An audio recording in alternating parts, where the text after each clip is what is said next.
여러분 진심으로 환영합니다. 우리 앞뒤에 있는 성도들하고 인사 나누겠습니다. 반갑습니다. 네, 한 주 동안 잘 지내셨습니까? 반갑습니다. 우리 사도신경으로 신앙 고백하겠습니다.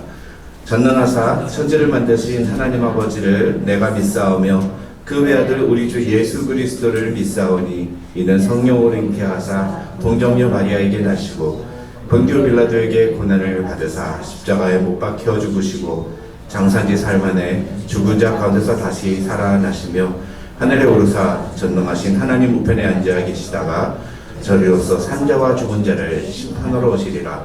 성령을 믿사오며 거룩한 공회와 성도가 서로 교통하는 것과 죄를 사하여 주시는 것과 몸이 다시 사는 것과 영원히 사는 것을 믿사옵나이다. 아멘. 우리 함께 찬송가 278장 여러 해 동안 주 떠나 함께 찬양하겠습니다.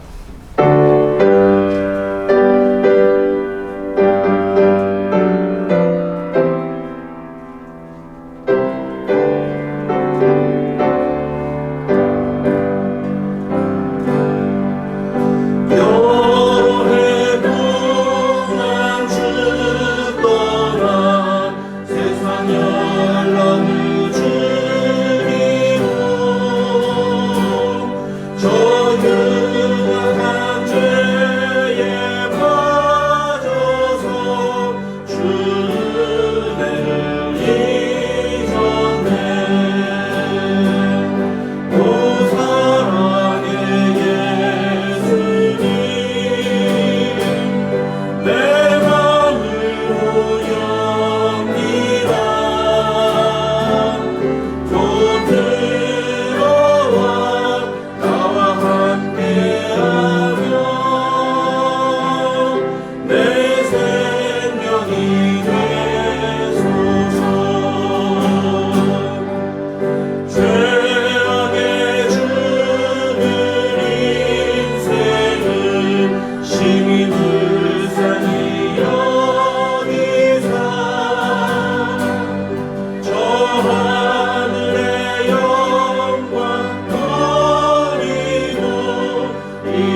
주여 우린 연약합니다. 우린 오늘을 힘겨워합니다. 주를 이루며 살기엔 부족합니다. 우린 연약합니다. 주여 우린 넘어집니다. 주여 우린 넘어집니다. 오늘 하루도 실수합니다.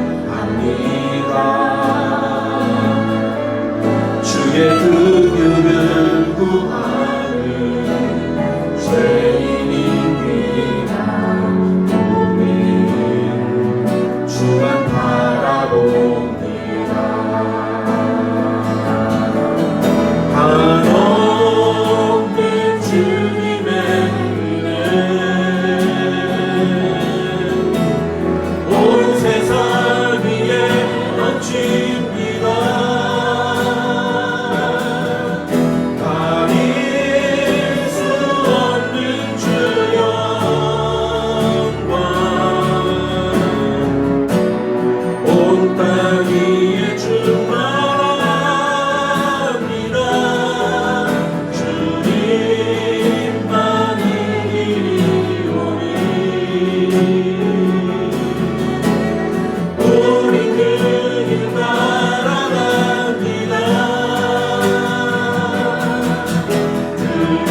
그날에 우리 이루시리 주는 완전합니다. 주여 우린 연약합니다. 주여 우린 연약합니다. 우리 오늘을 힘겨워합니다. 주를 이루며 살기에 부족합니다. 우리 좀 연약합니다. 주여 우린 넘어집니다. 주여 우린 넘어집니다. 우리 오늘도 실수합니다. 주의 긍휼을 구하는 죄인입니다. 우리 주만 바라봅니다. 한없는 주님의 은혜 온 세상 위에 넘칩니다. 가릴 수 없는 주 영광 온 땅 위에 충만합니다. 주님만이 이리오니 우리 그 길 따라갑니다. 그날에 우리 이루시리 주는 완전합니다. 한없는 주님의 은혜 한없는 주님의 은혜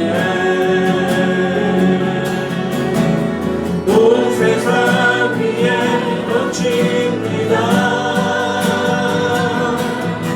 가릴 수 없는 주 영광 온 땅 위에 충만합니다.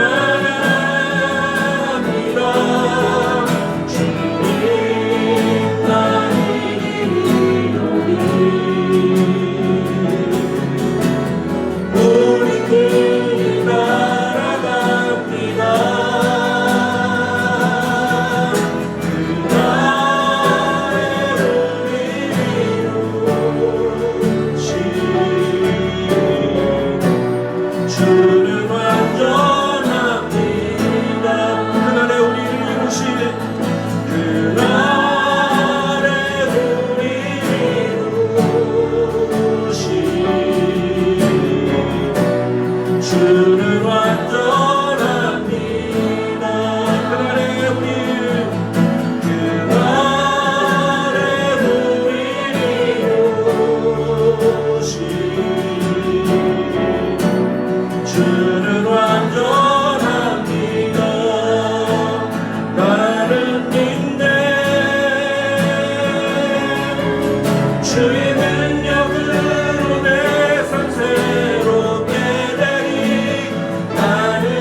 주의 능력으로 강대히 나가리라.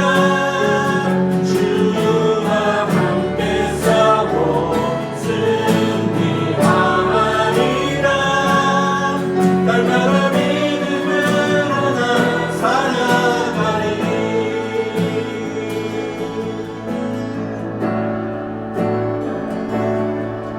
내게 허락하신 시련을 통해 나의 믿음 더욱 강하게 자라나고 험한 산과 골짜기 지나는 동안 주께 더 가까이 나를 이끄시네. 내가 겪는 시험이 어렵고 힘겨워도 내 주님보다 크지 않네. 내 앞에 바다가 갈라지지 않으며 주가 나를 바다를 걷게 하리. 나는 우리 다 주님과 동상 찬양합시다. 주의 능력으로 내 삶을 얻게 되니 나는 믿네. 선포하십시오. 주의 능력으로 감대히 나가리라. 주와 함께 싸워 승리하리라. 날마다 믿음으로 나 살아가. 나는 믿네. 나는 믿네. 주의 능력으로 내 삶 새롭게 되니 나는 믿네.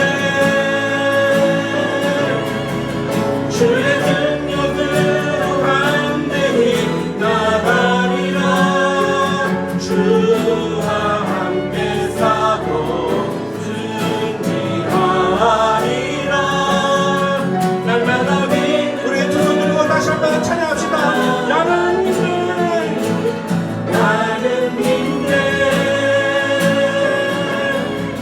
주의 능력으로 나의 삶 새롭게 되니 나는 믿네. 주의 능력으로 감대히 나가리라. 주와 함께 싸워 승리하리라. 날마다 믿음으로 나 살아가리. 이 시간 우리 함께 기도하겠습니다. 이 시간 기도할 때 하나님 그렇습니다. 오늘도 우리를 구원하신 그 십자가의 은혜를 붙들며 주께서 나를 구원하시며 나를 붙드시며 오늘도 나를 지켜 보호해 주신다는 사실을 우리가 믿음을 가지고 이 자리에 나왔사오니 하나님 오늘도 그 믿음에 합당한 은혜를 우리에게 허락하여 주시옵소서. 상한 마음과 통회하는 심령으로 주님 앞에 나온 사랑하는 자녀들을 주님 불쌍히 만져주시고 그런 주의 백성들의 삶이 하나님 주의 능력으로 새롭게 변화되는 역사를 경험하게 도와 주시옵소서. 오늘 이 예배가 그런 은혜의 자리 될 수 있도록 하나님 축복하여 주시옵소서. 우리 주여 한 번으로 함께 기도하겠습니다. 주여 아버지 하나님 감사합니다. 하나님 우리에게 귀한 예배가 허락하여 주시고 하나님 우리 주께서 우리에게 귀한 말씀으로 하나님 은혜 주시게 하여 우리를 이 자리에 불러주시면 감사합니다. 아버지 하나님 하나님의 은혜를 사모하는 심령으로 주님 앞에 나온 하나님의 백성들을 지금 축복하여 주시고 하나님 주의 말씀으로 함께하여 주시며 하나님의 능력으로 함께하여 주시옵소서. 하나님 지치고 힘들고 피곤한 백성들이지만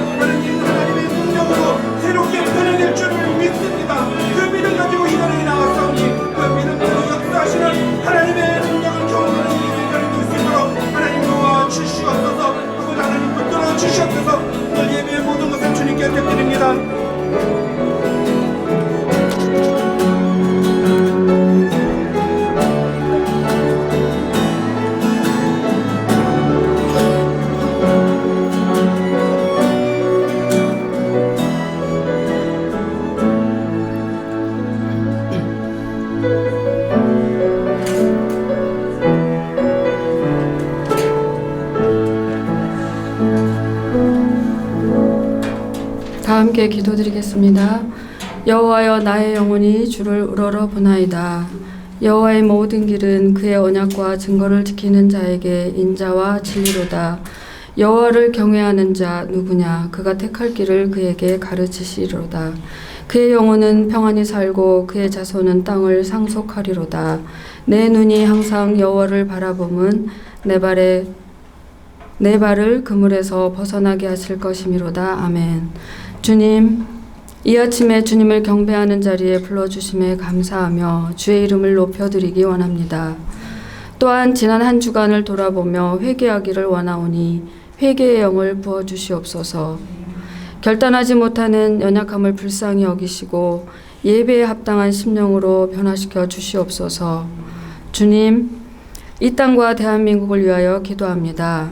주님을 찬양하며 주님의 이름을 높이기에 합당한 백성이 늘어나게 하시고 이 일에 우리가 헌신할 수 있는 힘과 은혜를 더하여 주시옵소서. 또한 복음 들고 세계 각지에 파송된 선교사님들을 위해 기도합니다. 그들의 사역과 가정의 모든 문제가 해결되고 부족함이 없도록 채워 주시옵소서. 주님, 또 우리에게 허락하신 직장과 사업장을 축복하시어 하나님의 이름을 높이는 데 쓰임받게 하옵소서.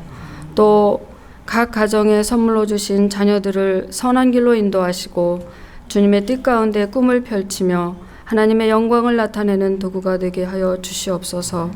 살아계신 주님, 세계 각지에 전쟁으로 또는 자연재해로 고통 중에 있는 주의 백성을 구하여 주시옵소서. 분쟁과 다툼이 있는 곳에 평화와 회복이 있게 하여 주시옵소서. 이 시간 하나님의 임재를 경험하는 복된 자리가 되기를 간절히 바라며 우리의 예배를 받아 주시옵소서. 살아계신 예수 그리스도 이름으로 기도드립니다. 아멘.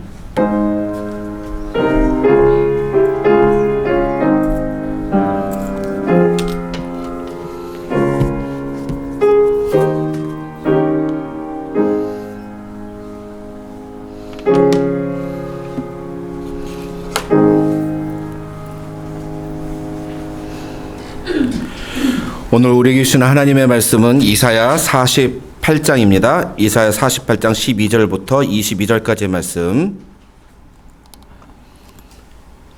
이사야 48장 12절로 22절까지의 말씀 우리 함께 읽겠습니다. 다 같이 읽겠습니다. 시작. 야곱아, 내가 부른 이스라엘아, 내게 들으라. 나는 그니 나는 처음이요 또 나는 마지막이라. 과연 내 손이 땅의 기초를 정하였고 내 오른손이 하늘을 폈나니 내가 그들을 부르면 그것들이 일제히 서느니라. 너희는 다 모여 들으라. 나 여호와가 사랑하는 자는 나의 기뻐하는 뜻을 바벨론에 행하리니 그의 팔이 갈대인에게 임할 것이라. 그들 중에 누가 이 일들을 알게 하겠느냐? 나 곧 내가 말하였고 또 내가 그를 부르며 그를 인도하였나니 그 길이 형통하리라. 너희는 내게 가까이 나와 이것을 들으라. 내가 처음부터 비밀이 말하지 아니하였나니 그것이 있을 때부터 내가 거기에 있었노라 하셨느니라. 이제는 주 여호와께서 나와 그의 영을 보내셨느니라.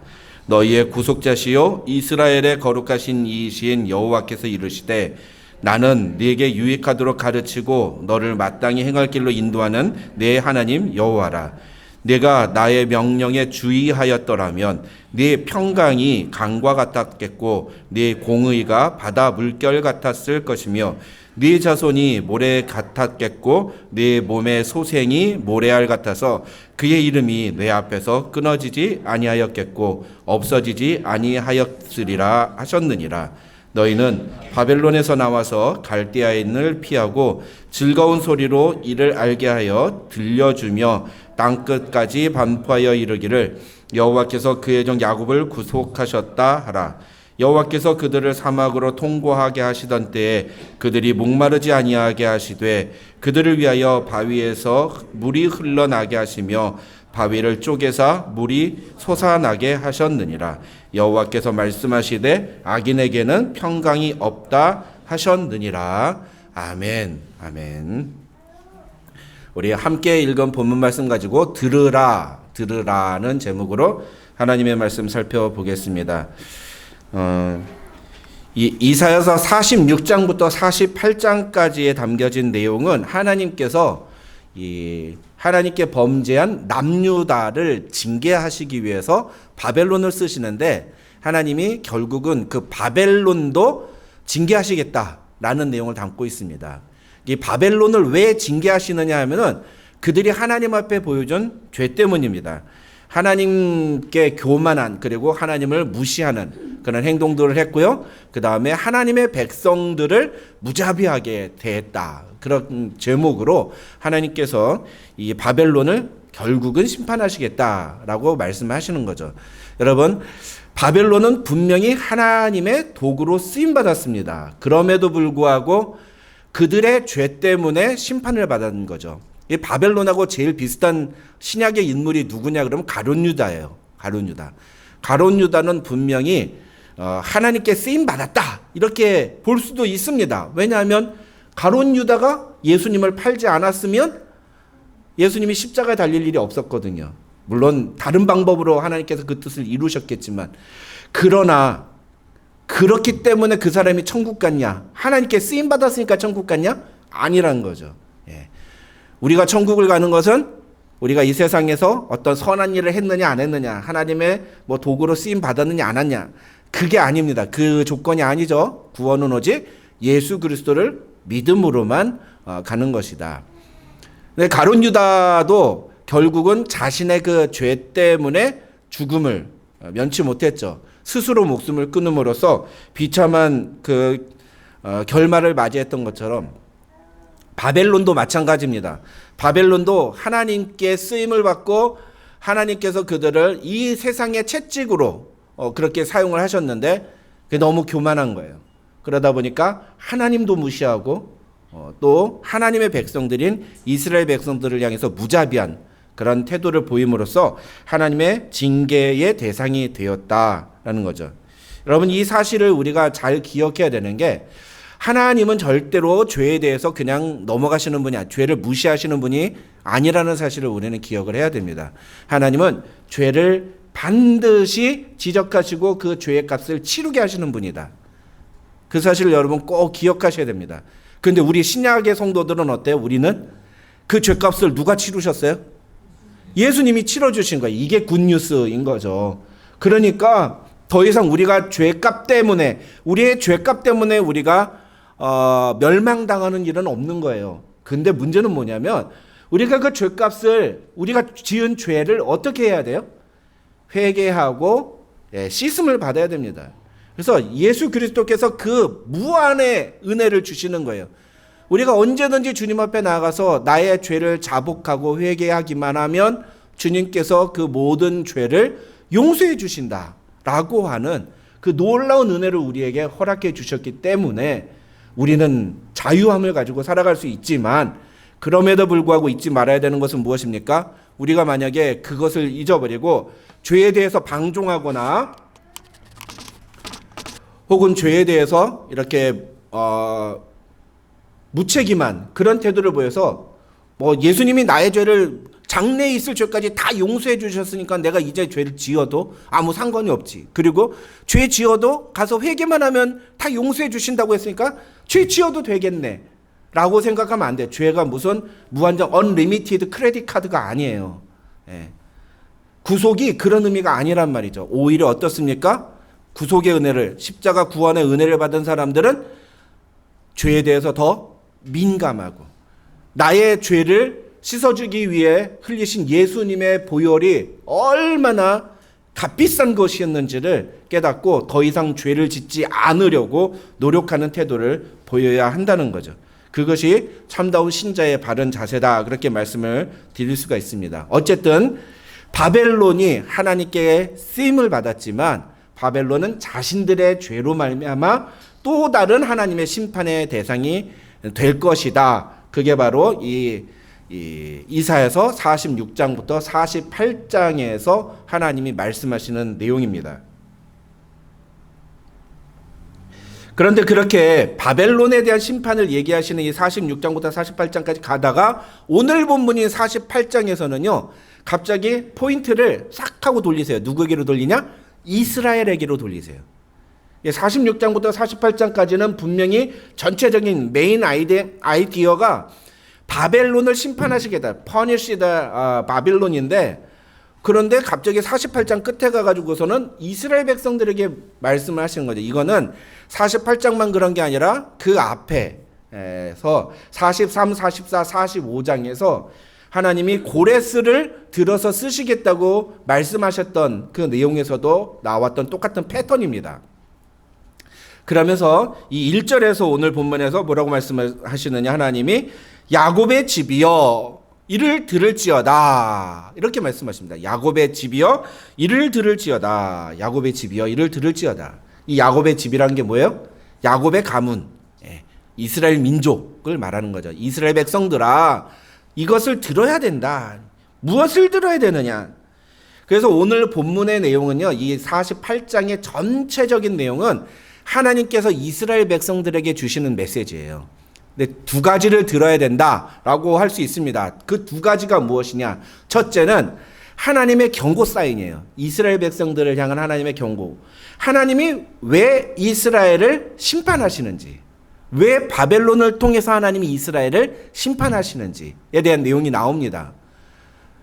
이거 우리가 그 지난주 새벽에 만날 때 제가 말씀드렸습니다만, 지금 이 본문은 아직 남유다가 존재할 때 주어진 본문이에요. 바벨론이 등장하지도 않았던 때입니다. 그러니까 앞으로 한 100년에서 150년 사이에 있을 일을 예언하시는 거예요. 근데 미리 그렇게 말씀을 하시는 거예요. 왜? 너희가 계속 이런 식으로 하다간 내가 반드시 바벨론의 손에 너희를 심판하겠다 라고 계속 경고 사인을 주시는 거죠. 그래서 이런 본문을 통해서 우리가 또 들어야 되는 것은 하나님이 이스라엘 백성들에게 주시는 워닝 사인을 들어야 돼요. 그 다음에 두 번째 내용은 뭐가 담겨 있냐면은, 그러면서 하나님이 이스라엘 백성들에게 주시는 명령들이 몇 가지가 나와요. 그래서 이 이사야서 48장에서는 두 가지를 들어야 되는데, 첫째는 하나님의 워닝 사인을 들어야 되고, 이스라엘 백성들을 향한 하나님의 워닝 사인을 들어야 되고, 두 번째는 하나님의 커맨드, 명령, 하나님께서 명령하시는 것들을 들어야 됩니다. 그렇다면 먼저 이 하나님께서 이스라엘 백성들을 향해 주시는 경고의 사인이 무엇인지에 대해서 같이 한번 살펴보겠습니다. 우리 다 같이 다시 한번 1절부터 4절을 다시 한번 같이 읽겠습니다. 1절부터 4절입니다. 우리 영어 성경도, 우리 유스그룹도 영어 성경 찾아서 성경 읽으시기 바랍니다. 다 같이 읽겠습니다. 시작. 야곱의 집이여 이를 들을지어다. 너희는 이스라엘의 이름으로 일컬음을 받으며 유다의 허리에서 나왔으며 여호와의 이름으로 맹세하며 이스라엘의 하나님을 기념하면서도 진실이 없고 공의가 없도다. 그들은 거룩한 성 출신이라고 스스로 부르며 이스라엘의 하나님을 의지한다 하며 그의 이름이 만군의 여호와라고 하나 내가 예로부터 처음 일들을 알게 하였고 내 입에서 그것들이 나갔으며 또 내가 그것들을 듣게 하였고 내가 호련히 행하여 그 일들이 이루어졌느니라. 내가 알거니와 너는 완고하며 내 목은 쇠에 힘줄이요 내 이마는 노시라. 이게 무슨 내용인지 쉽게 이해는 잘 안 되시죠? 제가 설명을 드리겠습니다. 이 1절과 2절에서 하나님께서 말씀하시는 내용은 뭐냐 하면은, 쉽게 말하면 너희가 스스로 선민이라고 얘기하지 않느냐 이 얘기예요. 너희 스스로 선민이라고 얘기하고 심지어 난 예루살렘 출신이야 라고 얘기하지 않느냐, 나 이스라엘 백성이야 라고 얘기하지 않느냐, 그리고 심지어는 너희가 나 하나님을 믿어 라고까지 얘기하지 않느냐, 나 하나님 믿습니다 라고 얘기하고 또 나와서 하나님께 기념하면서, 하나님을 기념하면서, 이게 뭐냐, 하나님을 예배한다는 뜻이에요. 하나님께 제사도 드리고 하나님을 예배를 드리지 않느냐. 그런데 내가 너희의 모습을 보니까 너희 속에 진실이 없고 공의가 없다 라고 말씀하시는 거예요. 이 진실이 없고 공의가 없다 라는 말은 무슨 뜻이냐 하면은, 말로는 하나님을 믿는데 행동으로 보면 전혀 하나님을 믿는 사람다운 모습이 보이지 않는다는 겁니다. 우리식으로 바꾸면 어때요? 나는 예수 믿는다고 얘기해요. 종교가 뭐야? What's your religion? 그러면은 I'm Christian. 그렇게 얘기는 하는데 실제로 그 사람이 사는 모습을 가만히 보면은 전혀 크리스찬이라고 말할 수 없는 그런 모습들. 크리스찬의 증거가 주일날 교회 가는 것 빼고는, 그리고 평상시에 무슨 뭐 유튜브로 뭐 듣는 것 같은데 그런 거 말고는 전혀 다를 바 없는 모습. 에이, 저 사람이나 나나 똑같이 욕심 부리고, 저 사람이나 나나 똑같이 남 미워하고 뭐 그러는데 뭐 저 사람이나 나나 다를 바가 뭐가 있어? 저 사람 교회 다니는 거하고 나 교회 안 다니는 거하고 그거 다른 거 말고 뭐가 달라? 이게 지금 이스라엘 백성들의 모습이라는 거예요. 근데 제가 그 얘기를 자주 하죠, 설교 시간에. 그래서 제가 그런 사람들을 뭐라고 부릅니까? 종교인. 예. 그리고 그런 사람들이 나와서 예배드리는 행위를 종교 생활이라고 한다, 이렇게 말씀드리지 않습니까? 그래서 우리는 종교인이 되면 안 된다. 기독교인이 되면 안 된다. 우리는 예수님의 제자고 하나님의 자녀들이다. 이건 엄청나게 다른 거예요. 근데 사실은 크리스찬, 기독교인이라는, 크리스찬이라는 말은 당시에 지금의 제자들과 똑같은 의미였어요. 크리스찬이라는 말이 뭐였어요? 저 사람은 그리스도를 따르는 사람들이에요. 그리스도라는 존재를 따르는 사람들이라는 거예요. 왜 그렇게 불렀을까요? 그 사람들의 삶의 모습이 달랐기 때문에. 그냥 쉽게 얘기하면 뭐예요? 쟤는 교회 다닌다는데 쟤는 좀 우리랑 달라. 쟤는 말하는 게 우리랑 조금 달라. 쟤는 행동하는 게 우리랑 조금 달라. 이런 모습이 나타나야 한다는 거죠. 그런데 안타깝게도 이스라엘 백성들의 모습에서는 그런 모습이 전혀 보이지 않았다는 겁니다.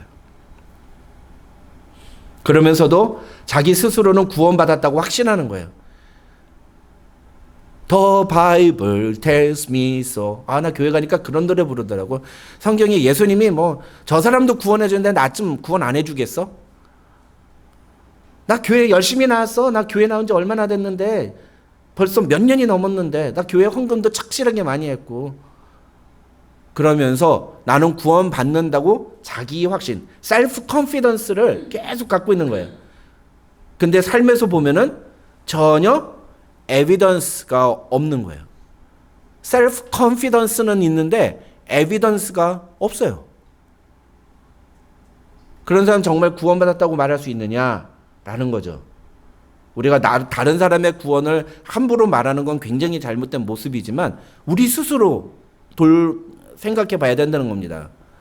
난 정말로 내 모습에서 예수님을 믿는다는 사람다운 삶의 증거들이 나오고 있는가? 그게 굉장히 중요한데 오늘 본문에서 이스라엘 백성들한테서는 그게 안 보인다는 거예요. 하나님이 다른 존재도 아니고 하나님이 직접 이스라엘 백성들을 향해서 그렇게 말씀하시는 거예요.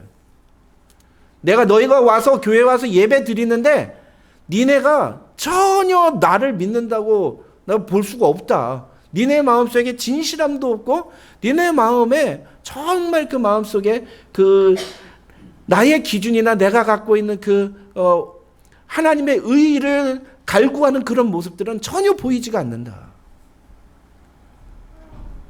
여러분, 하나님은 어떤 사람을 찾으십니까?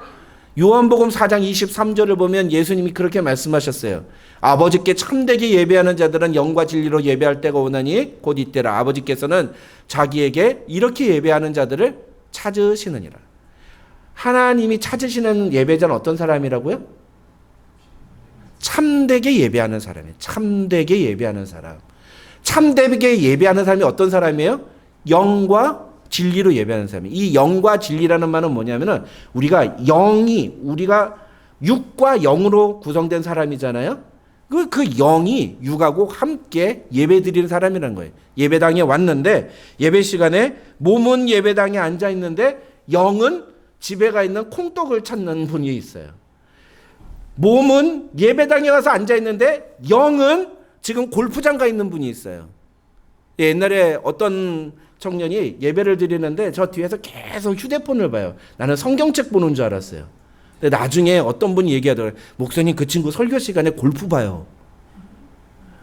예배 시간에 골프 동영상을 보더라고요. 그래서 왜 그런가 그랬더니 예배 끝나고 나서 바로 골프 대회가 있어서 그 골프 동영상 보는 거예요. 어떤 사람은 예배 시간에 뭐 봐요? 주식 올랐나 안 올랐나. 아, 주일날은 안 여나? 여러분, 예배 시간에 와서 예배는 드리는데 몸은 와서 앉아 있는데 영은 전혀 여기 안 와 있는 사람들 엄청나게 많습니다. 엄청나게 많아요.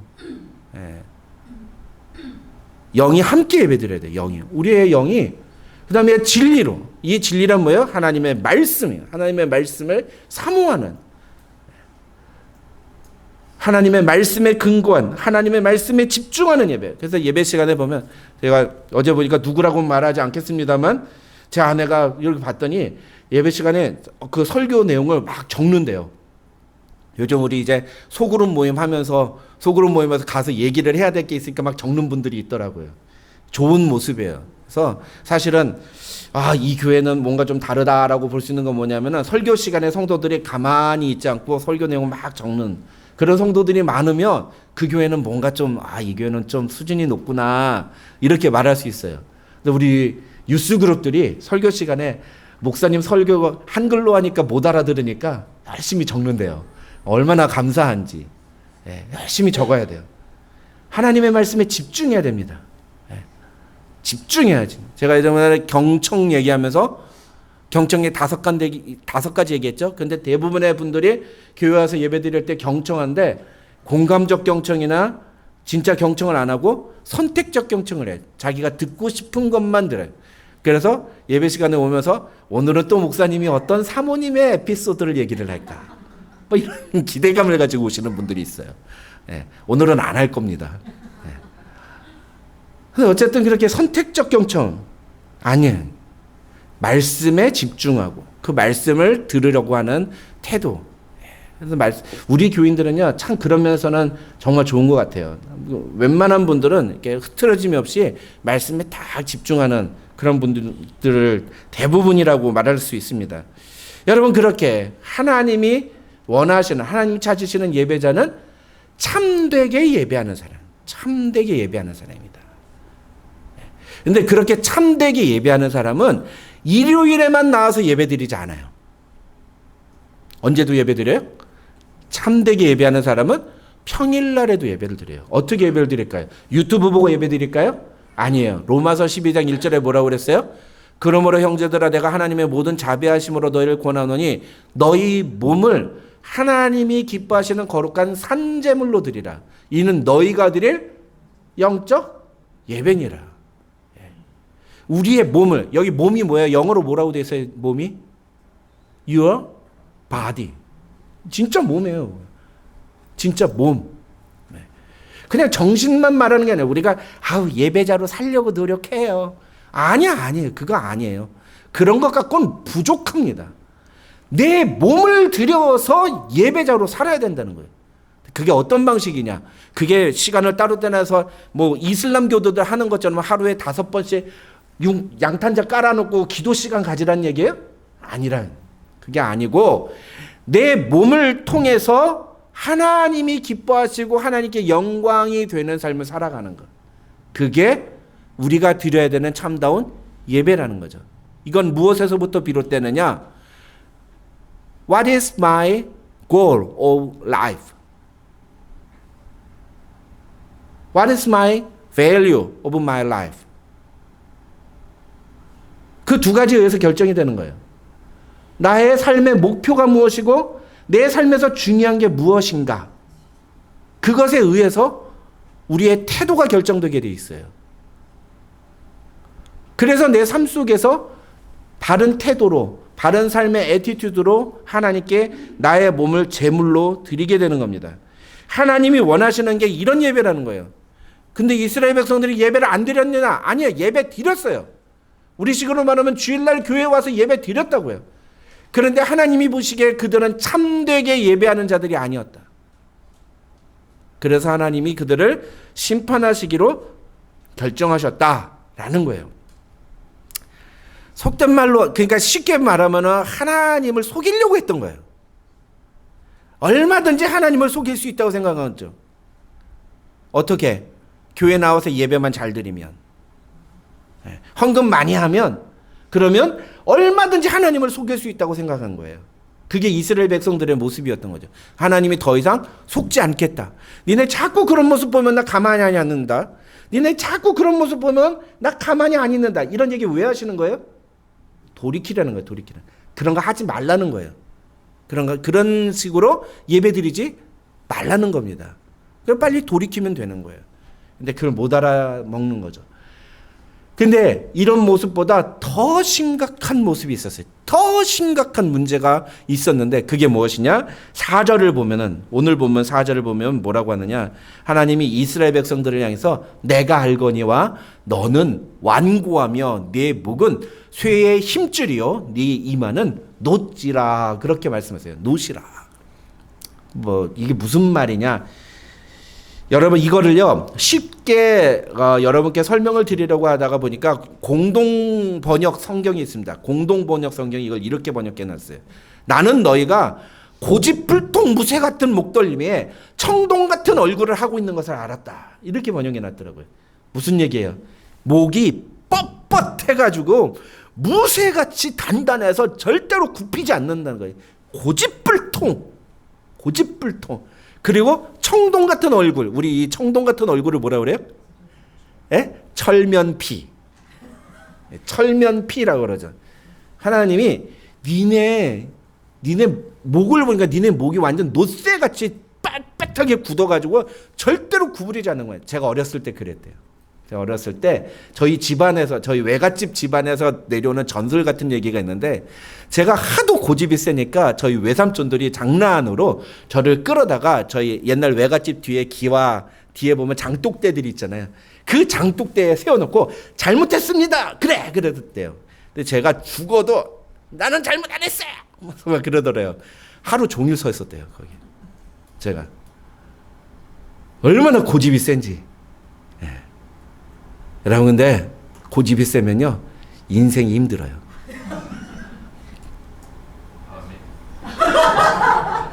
주여 아멘 해주시기를 바랬습니다. 예, 여러분 고집이 세면요 자기만 손해요.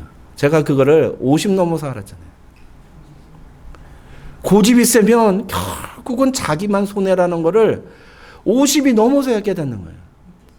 갖은 고난과 힘든 어려운 일들, 모욕과 억울한 일들을 막 겪으면서 그 일들이 도대체 나한테 왜 그래? 내가 뭘 그렇게 잘못했다 하나님 그러시나?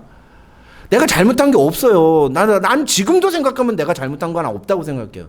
근데 딱 하나 하나님이 그런 일들 통해서 나한테 왜 무슨 말씀하시는가 보니까 나의 무쇠 같은 고집 그것 꺾으시려고 하나님이 나한테 그런 고난을 주셨구나 그런 생각을 하게 되더라고요. 근데 이스라엘 백성들이 그런 거예요. 이스라엘 백성들이 얼마나 고집이 센지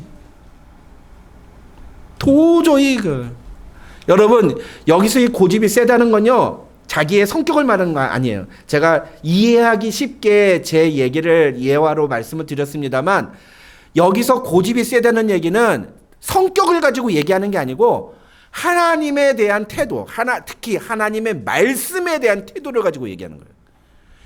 이스라엘 백성들이 하나님의 말씀에 대해서 어떤 모습을 보여주었는가? 무슨 얘기예요? 쉽게 말하면 하나님께서 그렇게 얘기하시면 몇 번에 걸쳐서 경고 사인을 주시면서 워닝 사인을 주시면서 너 그거 조심해, 너 이거 하지 마, 너 빨리 고쳐, 너 빨리 돌이켜, 너 빨리 이거 멈춰 라고 분명히 말씀하셨는데 목이 뻣뻣해가지고 그걸 안 고치는 거예요. 절대 안 바꾸는 거죠. 근데 더 기가 막힌 건 뭐예요? 그러면서 얼굴에 철면피를 깔았어요. 예. 얼굴 낯짝이 이만큼 두꺼워가지고 그렇게 하나님이 경고하고 잘못했다고 얘기하는데도 하나님 앞에 나와서 회개하거나 하나님 내가 참 잘못했습니다. 내가 그래도 하나님 말씀대로 한번 살아보려고는 하는데 안 되네요. 이건 괜찮다는 거예요. 이런 마음조차 없는 거야. 어떻게 해요? 와가지고 나는 잘하고 있다. 나만큼만 잘하라고 그래. 이런 얘기를 하는 거예요. 나는 최선을 다하고 있어. I do my best. 그러니까 하나님이 뭐라고 말씀하세요? What? 네가 최선을 다하고 있다고? 내가 보기에 너는 목이 쇠심줄 같고 네 얼굴은 완전 철면피를 깔았구나. 이런 말씀하시는 거예요. 이게 4절이에요. 하나님이 계속 이런 경고의 사인들을 보내주시는 거예요. 여러분 3절을 보시면 이런 말씀이 있죠. 내가 예로부터 처음 일들을 알게 하였고 내 입에서 그것들이 나갔으며 또 내가 그것들을 듣게 하였고 내가 호련히 행하여 그 일들이 이루어졌느니라. 이게 갑자기 무슨 얘기일까요? 쉽게 말하면요. 하나님이 오래전부터 하나님의 뜻에 대해서 얘기했고 니네가 어떻게 하면 어떻게 할 거라는 거 하나님이 다 말씀해 주셨던 거예요. 그리고 하나님이 앞으로 너희에 대해서 어떤 계획이 있는지에 대해서 다 말씀해 주시고 니네가 이렇게 하면 이렇게 하고 저렇게 하면 나도 저렇게 하겠다고 쉽게 말하면 하나님의 말씀대로 순종하면 내가 너에게 복을 주고 하나님의 말씀에 거역하고 니네 마음대로 살면 내가 너희를 반드시 심판하겠다라고 분명히 말씀해 주셨다는 거예요. 그리고 실제로 그 일들이 이루어졌다는 거예요. 니네 그거 보지 않았느냐? 역사를 통해서. 그리고 니네 그거 듣지 않았느냐? 배우지 않았느냐? 뭘 통해서? 말씀을 통해서. 성경 말씀 통해서 니네 그거 보고 듣고 배우지 않았느냐? 그러면 깨달아야지. 그러면 고쳐야지. 그럼 돌이켜야지. 근데 왜 목에 쇠심줄같이 그렇게 견고하고 완고해서 절대로 굽히지 않겠다고 그렇게 뻔뻔하고 그러면서도 나는 잘하고 있다고 나는 괜찮다고 얼굴에 철면피를 깔고 예배당에 나오느냐. 하나님 이 말씀하시는 거예요. 그런데 실제로 이스라엘 백성들이 계속 이런 모습을 보이죠. 제가 지난주 새벽에 만날 때 말씀을 드렸습니다만 이 바벨론 포로로 끌려간 다음에 이스라엘 백성들이 어떻게 됐습니까? 자기들이 잘못됐고 하나님의 말씀대로 율법을 지키는 게 얼마나 중요한지를 알아요. 율법을 지키기로 노력을 하고 그렇게 해서 율법 중심의 신앙을 갖기로 굉장히 가지려고 노력을 하는데 근데 그게 또 작심삼일이야. 시간이 얼마 못 가. 그래가지고 어느 정도 시간이 지나니까 또 변질이 돼가지고 이제는 형식적인 신앙생활을 형식적인 종교로 또 변질이 되는 거예요. 하나님이 말씀하신 거 그대로예요. 이 역사가 계속 반복하는 거죠. 그러니까 어떻게 됩니까? 이스라엘 백성들은 결국은 그들은 하나님의 심판을 견디지 못하고 바벨론에 의해서 포로로 끌려가게 될 것이다 라고 말씀하시는 거예요. 그게 바로 1절부터 4절까지에 담겨있는 하나님의 워닝 사인이에요. 하나님의 워닝 사인. 오늘날 우리가 어떻습니까? 설교를 수백 편을 듣잖아요. 여러분이 이제까지 들은 설교만 한번 세보세요. 요즘은 유튜브가 나와가지고 유튜브에서 듣는 것까지 치면 얼마나 많아요. 제가 가끔가다 성도들하고 얘기하다 보면 다 한 분씩 저 말고 또 다른 담임 목사님들이 다 있더구만. 유튜브 담임 목사님들이 다 한 분씩 있더구만요. 목사님 저는 유튜브에서 이 목사님 말씀 들어요. 괜찮아요. 잘하시는 거예요. 나쁘다고 말하는 게 아니라 그 좋은 거예요. 저도 있어요. 저도. 예. 저도 있어요. 그러니까 그게 나쁘다는 게 아니고 그냥 말씀 자꾸 들으세요. 예. 좋은데 문제는 뭐냐면 그렇게 설교 많이 듣는데 내 삶의 변화는 얼마나 일어나는 거예요. 그렇게 설교 많이 듣는데 성경 말씀대로 살려고 나는 얼마나 노력하고 있냐. 아니 솔직히 말해가지고 성경에 나오는 내용 모르는 사람이 어디 있어요. 실제로 있기는 하더라고요.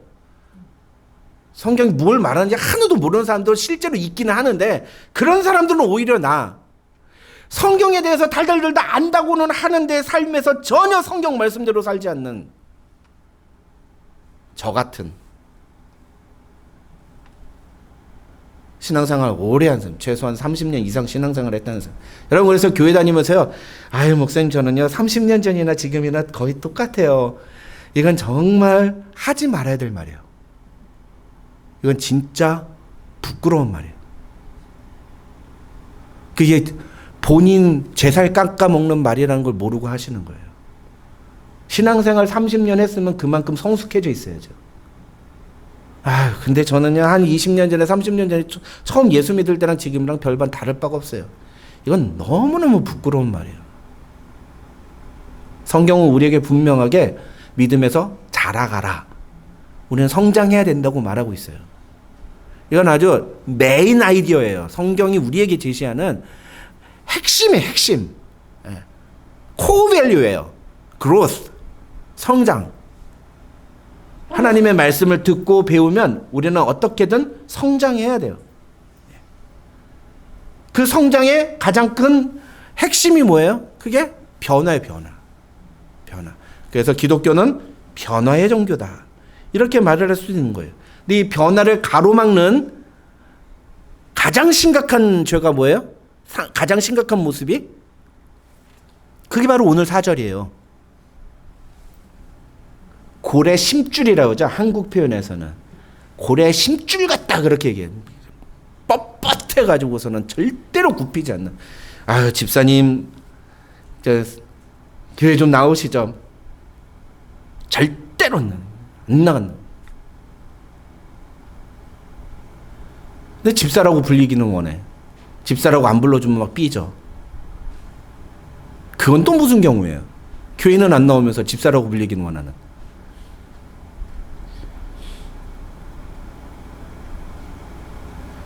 여러분, 오늘 이 본문에서 이야기하는 첫 번째 워닝 사인 뭔지 이해가 되셨습니까? 예. 하나님 앞에서 우리가 바른 신앙의 모습을 가져야 됩니다. 그 다음 두 번째는 뭡니까? 하나님께서 이스라엘 백성들에게 이런 워닝 사인을 주신 후에 내가 이런 거를 말하니까 너희는 이제부터 이렇게 해라 라고 하는 명령이 나옵니다. 그래서 이 명령을 또 들어야 돼요.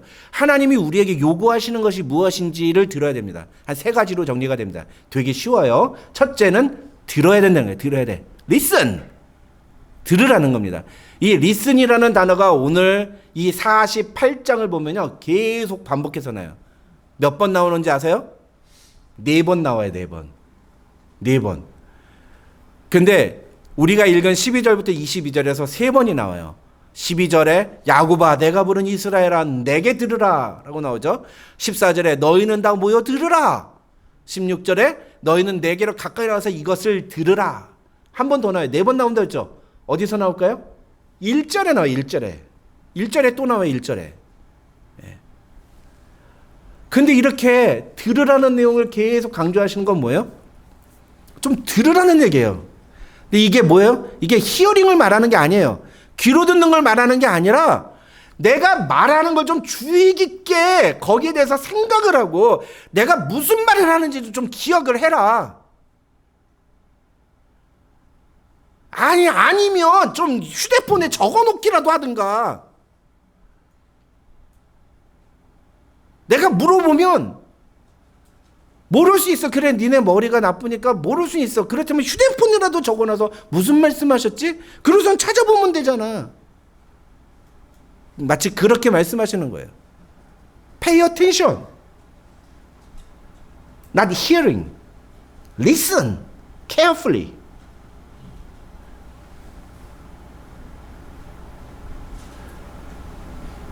이 얘기하시는 건 무슨 얘기죠? 이스라엘 백성들이 하나님의 말씀을 안 들었다는 거예요. 안 들었다는 거예요. 근데 진짜로 안 들었을까요? 아니요. 듣기는 들었어요. 들었어요. 왜 안 들어? 들었지. 근데 어때요? 무시하는 거지. ignore. 다 들었어요. 그런 이스라엘 백성들에게 pay attention. 나의 명령에 내가 지금부터 하는 말 주의해서 들어라. 마음에 새겨라. 기록해라. 잊지 마라. 이 얘기하시는 거예요. 여러분 18절을 보면 뭐라고 말씀하세요? 내가 나의 명령에 주의하였더라면 이렇게 말씀하세요. If only you had paid attention to my command.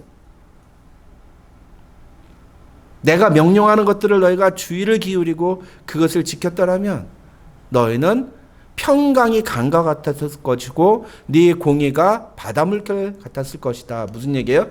내 심판을 경험하지 않았을 것이다. 이 말씀이에요.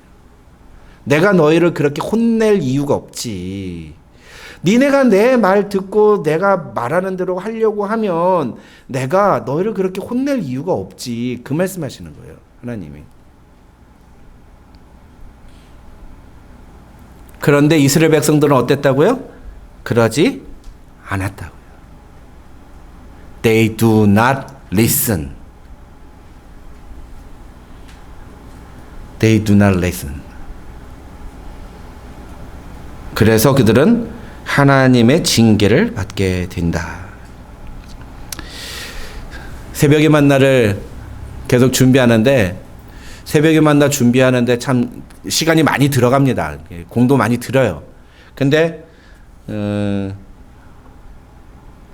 대부분의 교인들이 그러지 않으시겠지만 어떤 분들은 새벽의 만나를 틀어놓고 딴짓을 하는 분들이 있다는 얘기가 가끔씩 들려요. 그래서 새벽의 만나를 틀어만 놓는 거예요. 그게 무슨 내용인지 하나도 기억이 안 나. 근데 들었어. 왜? 조회수 올라갔으니까. 그래도 목사님이 고생해서 그렇게 새벽에 만나 들었는데 그래도 조회수 하나라도 올려줘야지. 여러분 그러지 마세요. 제가 조회수 생각했으면 그렇게 안 하지. 새벽에 만나는 전적으로 여러분들이 매일마다 하나님의 말씀으로 살아가도록 돕기 위해서 준비하는 겁니다. 근데 그걸 그냥 틀어놓는 것만으로는 중요하지 않아요. 또 어떤 분은 그거를 토요일이 되면은 지난주에 했던 걸 다 다시 듣는데요. 야, 진짜 내가 이런 성도들 앞에서 내가 목사로서 감히 내가 할 수 있나 막 그런 생각도 들어요. 너무 무섭거든요. 예. 제가 조금만 게으름 피거나 그러면 다 알 거 아니에요. 예. 근데 그게 좋아요. 서로에게 좋은 거예요. 그래서 성경은 그걸 철을 날카롭게 한다고 그래요. 그게 바른 모습이에요. 하나님의 말씀을 들으려고 노력해야 돼요. 듣지 않는데 어떻게 하나님의 말씀대로 살 수가 있겠습니까? 듣지 않는데. 그 다음 두 번째 하나님의 명령 무엇이나? 두 번째는 나오라 하는 거예요. leave. 떠나라. 이렇게 말할 수도 있을 거예요. 나오라는 거예요. 성경에 보면 나오라고 돼 있어요. 20절에 너희는 바벨론에서 나와서 라고 돼 있어요. 근데 이게 왜 명령이냐? 왜 바벨론에서 나오는 게 명령이냐? 이거 당연한 거 아니에요? 하나님께서 바벨론을 멸망시키시고 고레스에 의해서 이스라엘 백성들을 예루살렘으로 돌아가게 하시면 당연히 다 나오는 거 아니에요? 예? 근데 여러분 잘 보세요. 여러분 LA가 좋아요? 베이커스필드가 좋아요? 이러면 안 되는구나. 이러면 베이커스필드 좋다는 분이 많겠다. 여러분 LA가 좋아요? 지금 저기 그 전쟁 나고 막 폐허가 된 가자 지구가 좋아요? 어디서 사시겠어요? 예?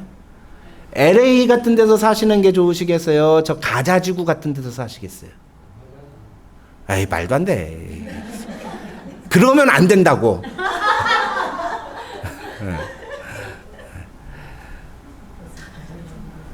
여러분, 제가 비교적 여러분들보다 늦게 미국에 오지 않았습니까? 예. 제가 미국 와서 보니까 미국이 왜 그렇게 지상 천국이라고 얘기하는지, 얼마나 먹을 게 많고 풍요롭고 얼마나 좋은지. 저는 짬뽕은 한국이 제일 맛있는 줄 알았어요. 근데 아니야. 미국이 짬뽕이 더 맛있어. 한국보다 미국이 짬뽕이 더 맛있어요. 그거 모르시죠? 왠 줄 아세요? 미국은 재료를 아끼지 않구나.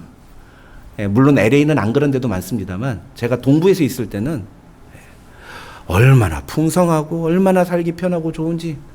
예전에 이제 1995년인가 언제였는지 기억도 안 나요. 저희 어머니가 저보다 먼저 미국에 여행을 오신 적이 있어요. 미국에 여행을, 저희 돌아가신 어머니가 미국에 여행을 오셨는데 갑자기 전화가 왔어요, 저한테. 아들아, 엄마가 미국에서 와 보니 여기서 살아야 되겠다. 엄마가 불법 치료를 하고 여기서 살 테니 너는 거기서 네 삶을 살거라. 그 제가 동원할 수 있는 모든 수단과 방법을 다 동원해가지고 어머니 귀한 작전을 벌였잖아요. 그래서 어떻게 해요? 어머니 거기서 불법 치료하고 사시면 난 나중에 미국 못 갑니다. 왜 자식 앞길 막는 어머니가 되시려고 그러십니까? 그랬더니 우리 어머니 오셨어요. 너 왜 그랬냐? 그래. 가보니까 너무 좋더래요. 그리고 또 우리 어머니가 그때 당시에 한 70kg 넘으셨거든요. 맨날 살쪘다고 막 그러시고, 그래서 제가 맨날 저희 어머니 보고 나르는 뚱뚱새라고 막 그랬거든요. 70kg 넘었다고. 근데 저희 어머니가 디즈니랜드를 가셨는데 가서 보니까 자기가 제일 날씬한, 아, 여기서는 내가 이 몸무게의 이 스트레스에서 해방돼서 살 수 있겠구나. 그래가지고, 야, 미국이 좋더라. 미국이 좋더라. 여러분, 바벨론이 미국 같은 나라예요, 지금. 바벨론은 풍요롭고요. 이미 또 거기서 70년 이상 살았어. 그러니까 삶의 기반들이 다 있는 거예요, 거기에. 근데 그거 제쳐두고 갑자기 지금 뭐 어디 가자지구 같은, 예루살렘은요, 지금 가자지구랑 비슷한 거예요. 왜? 바벨론이 70년 전에 가가지고 다 부숴놨거든요. 그래서 나중에 어떤 일이 벌어집니까? 열왕기 그러니까 에스라 느헤미야서 가보면은, 느헤미야서 같은 데 보면은 이스라엘 백성들이 예루살렘 귀환하고 와서 보니까 예루살렘 성이 폐허가 돼버렸어요. 폐허가. 들짐승들이 돌아다니는 도시가 돼버렸다, 이렇게 표현이 돼 있어요. 그래서 제일 먼저 한 게 뭐예요? 거기 성벽부터 쌓는, 들짐승들이 오가지 못하게 성벽부터 쌓는 일부터 하잖아요. 완전 폐허가 된 도시. 그런데 가라는 거예요. 여러분 같으면 가겠습니까? 근데 하나님이 가라는 거예요. 나와라. 바벨론에서 나와라. 물론 이거는 이사야 선지자가 한 말이에요. 그렇지만 이 말은 하나님께서 하신 말이기도 해요. 이사야 선지자를 통해서 하나님이 전달하는 메시지예요. 내가 너희를 바벨론에서 구원하려 때 너희 거기 머물러 있지 말고 반드시 나와라. 거기에 머물러 있지 말고 반드시 나와라. 그 얘기는 뭡니까? 니네가 지금 바벨론이 너무 좋지, 바벨론이 너무 편안하지, 바벨론이 너무 행복하지, 거기서 사니까 너무너무 좋지. 그러나 거기는 내가 너희에게 정한 땅이 아니라, 나의 은혜는 바벨론이 아니라 예루살렘에서 시작될 것이다. 이건 어떤 땅, 어떤 로케이션을 말하는 게 아니에요. 무엇을 선택할 거냐. 그래서 제가 아까 말했죠. value. 무엇을 먼저 초이스할 거냐. 그게 value라고요. 하나님이 지금 바벨론에서 나오라고 하는 얘기는 니네가 지금 먹고 살기 편안하고 모든 게 갖춰진 그 바벨론에서 그것보다도 하나님이 약속하신 은혜의 땅, 하나님의 은혜가 임하는 그 땅으로 돌아가라. 하나님의 은혜를 선택하라 라는 말씀인 거예요. 사랑하는 성도 여러분, 저와 여러분이 이 말씀을 귀담아 들으시는 성도들이 되시기를 주님의 이름으로 축원합니다. 세상의 가치는 뭐예요? 세상의 가치는 내가 어떻게 하면 더 많이 가질 수 있는가, 어떻게 하면 더 편안한 삶을 살 수 있는가, 내가 어떻게 하면 더 행복한 노후를 살아갈 수 있는가. 근데 하나님이 뭐라고 말씀하시는 거예요? 그래, 그런 것도 좋겠지만 그보다 지금 네가 선택해야 되는 거는 나의 은혜다. 나의 은혜다. 어느 걸 선택할래? 근데 어떤 학자는요, 이 바벨론을 다르게 해석해요. 이 바벨론을 죄라고 해석하기도 합니다. 그래서 이 바벨론을 죄라고 해석을 하면 어떤 얘기가 되냐면 죄에서 떠나란 얘기예요. 그 무슨 얘기예요? 죄를 범죄를 지금 네가 저지르고 있는 죄의 행동들을 그만두라는 거예요. 그만두라.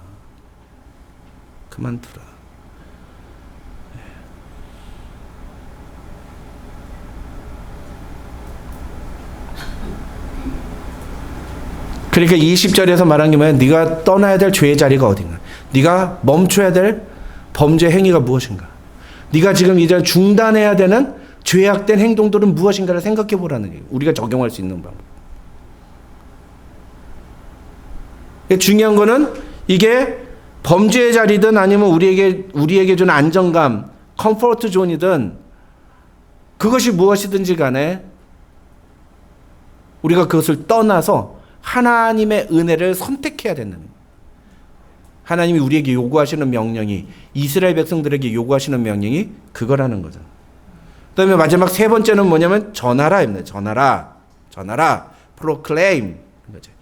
20절에 보면은 즐거운 소리로 이를 알게 하여 들려주며 땅끝까지 반포하여 이르기를 여호와께서 그의 종 야곱을 구속하셨다 하라고 되어 있습니다. 같은 내용이 세 번이 나와서 announce, shout, proclaim. 같은 내용이에요. 다 proclaim 하라는 거예요. 전하라는 거예요. 무엇을? 하나님께서 그의 종 야곱을 구속하셨다. 하나님이 우리에게 베푸신 은혜가 이렇다. 하나님이 우리에게 주신 은혜가 이렇게 놀랍다. 그걸 전하라는 거예요. 그러니까 쉽게 말하면 뭐예요? 전도하라는 거예요. 복음을 전하라는 겁니다. 지난 수요 강단 때 우리 오 목사님이 하나님을 아는 지식에서 맨 마지막 부분에서 그걸 또 말씀하셨죠. 우리는 복음을 전하는 성도들이 돼야 돼. 그게 하나님이 어떤 분이신지를 아는 사람의 모습이라 말씀하셨죠. 맞습니다, 여러분. 하나님이 우리에게 기대하시는 건 복음을 전하는 거예요. 그래서 지금은 제가 전도에 대해서 막 강조하지 않습니다만 내년부터는 제가 우리 전교인이 한 명씩 태신자들을 작정하고 1년 동안 그 사람을 놓고 기도하고 복음을 전하는 삶을 살려고 우리가 계속 이제 시작을 할 거예요. 지난 한 1년 동안은 우리가 서로 이제 간보기 하는 시간을 가졌다면 이제부터는 하나씩 이제 발동을 걸어야죠. 다시 교회다운 모습으로 예전에 우리가 움직였던 그 교회로 다시 돌아가는 일들을 회복되는 일. 아니 예전으로 돌아가는 게 아니라 이제 미래를 향해서 우리가 다시 나아가야죠. 그러기에 우리에게 필요한 게 뭡니까? 복음을 증거하는 일이에요. 복음을 전하는 일이라는 거죠. 감사한 건 우리 교회 안에 성도들 중에서는 그러한 성도들이 그래도 계시는 것 같아요.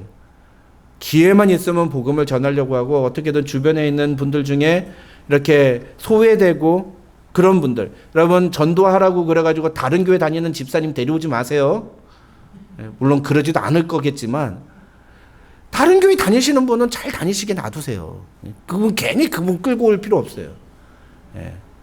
복음을 믿지 않는 사람들, 복음에서 제외되어 있는 분들, 그리고 지금 방황하시는 영혼들, 그런 분들에게 우리가 복음을 전할 수 있도록 우리가 교회로 이끌어주는 그런 것들이 필요해요. 왜요?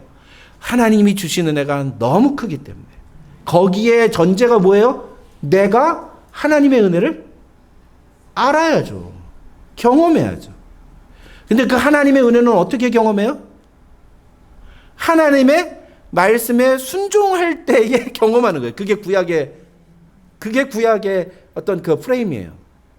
신약 시대에는 그 하나님의 은혜가 예수 십자가를 바라보기만 하면 우리에게 주어지는 거예요. 근데 신약 시대는 그렇다 해서 구약 시대의 법이 적용이 안 되냐? 그게 아니에요. 다 포함되는 거예요. 그래서 우리가 예수 그리스도를 바라볼 때 하나님이 우리에게 은혜를 주시고 우리가 이 세상 속에서 하나님의 말씀을 따라 순종하며 살아갈 때에 하나님께서 우리에게 더 큰 은혜를 부어주시는 겁니다. 믿으십니까? 이런 은혜를 경험하며 살아가는 성도들이 되시기를 주님의 이름으로 축원합니다. 뭐 어떻게 해야 된다고요? 무엇을 들어야 된다고요? 예? 첫째, 들으라. 말씀을 들으라. 무엇을 들어요? 무엇을 들어요? 말씀을 들어요. 말씀을 들어야 돼요. 하나님의 명령을 들어야 돼요. 하나님의 뜻이 무엇인지를 들어야 돼요. 두 번째, 어디서 나와야 돼요? 예, 두 가지라고 말씀드렸죠. 첫째는 우리의 컴포트 존. 우리가 안정감을 느끼는 영역. 예. 하나님보다 더 먼저 선택하는 것을 버리라는. 하나님의 은혜를 선택하는데 방해가 되는 것들을 버리라는 거예요. 편안한 삶, 안락한 침대. 좀 더 침대에서 누워서 좀 잤으면 나오라는 거예요. Leave the bed. 예. 그 다음에 두 번째가 뭐였어요? 죄로부터 떠나라. 죄를 그만 스톱해라. 그 다음에 세 번째 뭐예요? 전하라. proclaim. 하나님의 은혜를, God's grace. 하나님의 은혜를 전하라. 이 세 가지 명령. 앞에서 뭐 했어요? 하나님의 warning sign. 예. 경고의 메시지 들었죠? 또 뭐 들어야 돼요? 하나님의 명령을 들어야 됩니다. 오늘 이 말씀을 통해서 우리가 오늘 끝나고 또 소그룹 모임 나눌 텐데, 소그룹 모임 여러분 주보 보시면 4번 질문에 그런 게 있습니다. 구원받은 하나님의 백성으로서 이번 한 주 동안 당신은 하나님께 어떤 태도를 보여드리기로 결단하십니까? 그것을 위해 당신이 구체적으로 실천하기 원하는 한 가지를 말씀해 보십시오. 구체적으로 결단하셔야 돼요. 무엇을 할 것인가. 근데 구체적으로 결단하십시오. 그러면 이번 한 주간 또 하나님의 말씀을 잘 읽고 새벽에 만나를 잘 듣겠습니다. 기도하겠습니다. 그건 구체적인 게 아니고, 구체적으로 하면은 그러면 기도를 어떻게 해? 몇 시에? 얼마나 자주 할 것인가? 또 내가 지금 기도 제목, 이번 한 주 동안 어떤 기도 제목을 가지고 좀 집중해서 기도할 것인가? 예. 그런 것들을 구체적으로 정하는 거예요. 기도하겠습니다. 그게 구체적인 게 아니에요. 나중에 우리 그 큐티 세미나 할 때 제가 이런 것도 다 가르쳐 드리겠습니다만, 일단 오늘은 어쨌든 소그룹 모임에서 지도자들, 인도자들과 함께 귀한 시간 나누시기 바랍니다. 우리 함께 같이 기도하겠습니다. 하나님 아버지 감사합니다. 오늘도 우리에게 귀한 말씀 주시고 주님의 은혜로 우리가 하나님의 말씀 앞에 설 수 있도록 허락해 주심을 감사합니다. 하나님, 오늘 주님께서 우리에게 말씀하시는 내용, 우리가 들어야 할 것이 무엇인지를 알게 해 주시니 감사합니다. 하나님, 이 말씀 귀담아 새기고 우리에게 주시는 경고와 또 우리에게 주시는 명령들을 분명하게 알고 그 말씀을 듣고 그 말씀대로 행함으로 하나님이 약속하신 놀라운 축복과 은혜를 경험하는 모든 성도들 될 수 있도록 하나님 축복하여 주시옵소서. 감사드리며 예수님의 이름으로 기도합니다. 아멘. 교회 소식 전해드리겠습니다. 조금 늦었습니다. 이번 주 새벽에 만나 본문은 이사야 49장으로부터 이사야 55장까지입니다. 수요와 강단 시간에 하나님을 아는 지식 강의가 진행되고 있습니다. 모두 적극적으로 참여해 주시기 바랍니다. 추위가 시작되었습니다. 모두 건강에 유의하시기 바랍니다. 이상입니다. 네, 감사합니다. 우리 다 같이 일어나셔서 내게 허락하신 시련을 통해 주보에 있는 악보 또 참조하시면서 함께 찬양 부르고 축도함으로 예배 마치겠습니다.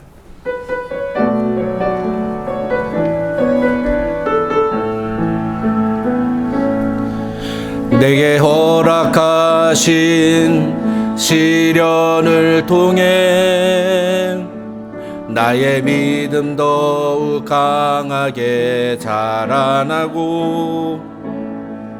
험한 산과 골짜기 지나는 동안 주께 더 가까이 나를 이끄시네. 내가 겪는 시험이 어렵고 힘겨워도 내 주님보다 크지 않네. 내 앞에 바다가 갈라지지 않으면 주가 나로 바다 위 걷게 하리. 나는 믿네. 주의 능력으로 내 삶 새롭게 되리. 나는 믿네. 주의 능력으로 담대히 나가리라. 주와 함께 싸워 승리하리라. 날마다 믿음으로 나 살아. 나는 믿네. 나는 믿네. 주의 능력으로 내 삶 새롭게 되리 나는 믿네. 주의 능력으로 담대히 나가리라. 주와 함께 싸워 승리하리라. 날마다 믿음으로 나 살아가리. 기도하겠습니다. 하나님 감사합니다. 오늘도 우리에게 귀한 예배 자리 허락해 주시고 오늘도 주신 말씀 따라서 살기로 결단하며 주님 앞에 나아갈 수 있는 은혜를 허락해 주시니 감사합니다. 비록 우리의 모습이 연약하고 부족하지만 한 걸음 한 걸음 주님 닮아가는 주님의 제자들이 되기를 소원합니다. 오늘도 그 마음의 결단을 가지고 나아가며 내 삶을 주님께 거룩한 산 제물로 드리는 예배자들이 되기를 소원할 때 하나님 우리의 삶을 통해 영광받아 주시옵소서. 오늘도 하나님 그런 마음을 가지고 예배 나오며 주님께 예물 드린 사랑하는 주의 자녀들 축복하여 주시고 그들의 삶 속에 하나님께서 놀라운 빛과 은혜로 채워주셔서 먹고 사는 문제 때문에 걱정하지 아니하도록 하나님께서 도와주시고 하나님 그것을 넘어서 더 하나님께서 주신 재물 가지고 하나님의 나라와 의를 세워가는 데 쓰임받는 우리 교우들 될 수 있도록 하나님 축복하여 주시옵소서. 건강의 문제로 고통 중에 있는 지체들 하나님 불쌍히 여겨주시고 가정에 여러 가지 어려운 문제 있습니까? 하나님 위로하여 주시고 하나님이 우리의 삶을 주관하시며 책임지시며 보호하시는 우리의 주인 되심을 우리의 아버지 되심을 우리의 삶을 통해 날마다 경험하며 증거하며 살아가는 우리 성도들 될 수 있도록 주님 축복하여 주시옵소서. 지금은 우리 구주 예수 그리스도의 한이 없으신 은혜와 우리 아버지 하나님의 만극하신 사랑과 성령님의 감동, 감화, 교통 충만하신 은혜가 너희 무리 가운데 함께 있을지어다. 아멘.